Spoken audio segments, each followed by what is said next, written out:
फरमाते हैं कि मैं ना मजदूर लेने गया, बगदाद के चौक में मजदूर बैठे होते थे, तो मेरी उन मजदूरों में से ना एक नौजवान बच्चे पे नजर पड़ी।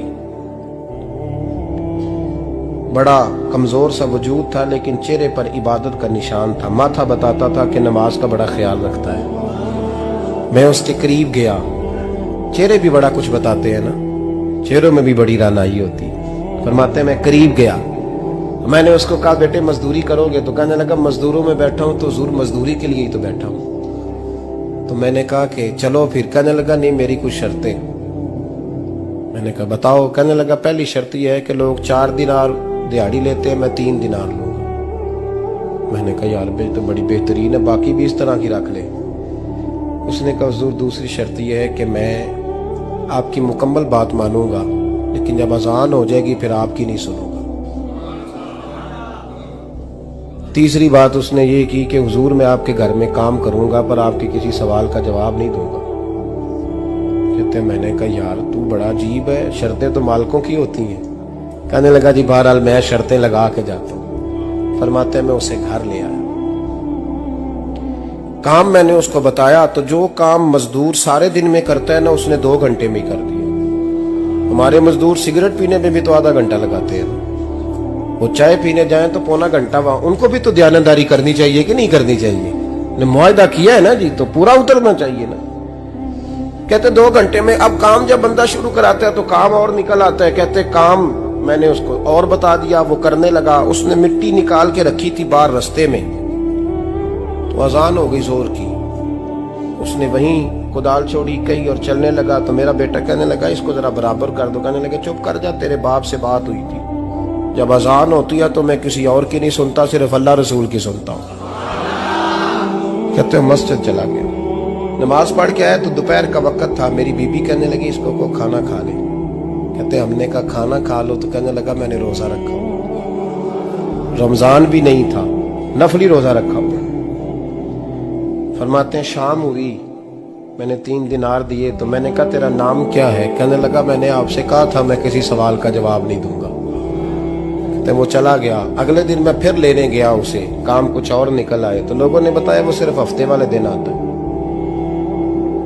मैंने कहा क्यों? कहने लगे जी वो कहता है मेरा हफ्ते का खर्चा 3 दिनार है, जब 3 दिनार कमा लेता हूं तो बाकी सारा टाइम अल्लाह रसूल की जिक्र में गुजार दिया करता हूं। फरमाते हैं जी अगले हफ्ते मैं फिर लेने गया, मैंने पूरा हफ्ता इंतजार किया कि काम उसी से कराना है। मैं जब गया तो मैंने कहा चलो। कहने लगा मेरी शर्तें याद है ना? और मैंने कहा याद है भाई, साथ चल। फरमाते हैं काम कराया, 2-3 हफ्ते वो आता रहा। एक हफ्ते में गया तो लोगों ने कहा हुजूर आज नहीं आया। क्यों? कहने लगे बीमार हो गए। कहाँ घर है? कहने लगे बगदाद के कब्रिस्तान के पीछे जो कच्ची आबादी है उसमें रहता है। फरमाते मैं गया, दरवाजे पे दस्तक दी तो कहने लगा हुजूर आप हैं? दरवाजा खुला है, आ जाइए। फरमाते मैं अंदर गया तो मैंने कहा तुम्हें कैसे पता चला मैं आया हूं? कहने लगा हुजूर अल्लाह वाले हो, आप नहीं आना था, वरना अमीर तो गरीबों का पता लेने कोई नहीं आते।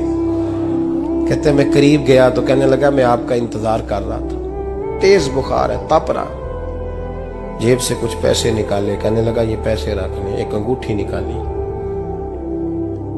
कहने लगा हुजूर आज रात को मेरा इंतकाल हो जाएगा, इन पैसों का कफन खरीद के सुबह जनाजा पढ़ के मुझे दफन कर देना, और जब दफन करो तो ये अंगूठी लेके असर के बाद हारून रशीद के पास जाना। आप उसे कहना मैंने मिलना है, पर वो आपको टाइम नहीं देगा।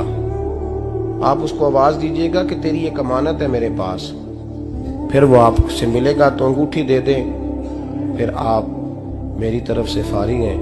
हजरत फरमाने लगे तेरा नाम? और कहने लगा हुजूर वक्त थोड़ा है, आज रात मैंने जाना है, बड़ी लंबी माफी मांगनी है रब करीम से, अगर मुनासिब समझे तो मुझे अपने रब से तन्हाई कर देंगे। फरमाते हैं मैं आ गया, पर उसकी बातों ने मुझे सारी रात सोने नहीं दिया। फरमाते हैं सुबह बड़ी मुश्किल से सूरज निकला, मैं गया, दरवाजे पे हाथ रखा तो दरवाजा खुला हुआ था। अंदर दाखिल हुआ तो खुशबुएं मेरा इस्तकबाल कर रही थी। जब चेहरे से कपड़ा हटाया तो उसका तो इंतकाल हो चुका। इंतकाल हो चुका है, ऐसे है जैसे किसी का दीदार करके सोया। कहते मैं तो 2 आदमी ले गया था जनाजे पे, पर पता नहीं दुनिया किधर किधर से आई, कहां कहां से। अखां जदों मीटियां जमाना मैनू रोवेगा, अपना ते अपना बेगाना मैनू रोवेगा। फरमाते हैं मैं तो 2 बंदे ले गया था, पर पता नहीं मखलूक कहां कहां से आई। जनाजा पड़ा, दफन किया। हारून रशीद के पास में असर के बाद गया, मैंने बुलाना चाहा पर बादशाह था, मेरी तरफ देखा ही नहीं। मैंने उसको कहा तेरी ये अमानत मेरे पास है। फरमाते हैं वो मुझे कोने पे ले गया, क्या बात है, कमरे में बुलाया, मैंने अंगूठी दी। हारून रशीद तो चीखे मारने लगा, कहने लगा अंगूठी वाला कहाँ है? मैंने कहा वो तो इंतकाल कर गया। कहने लगा मुझे कब्र पे ले चल। कहते मैं कब्र पे लाया तो वो लेट गया, तड़प के रोने लगा। मैंने कहा मेरा कलेजा फट जाएगा, ना उसने कुछ बताया ना तूने बताया, ये कौन था? तो हारून रशीद कहने लगा ये मेरा बेटा था। मैंने कहा तेरा बेटा और मजदूर?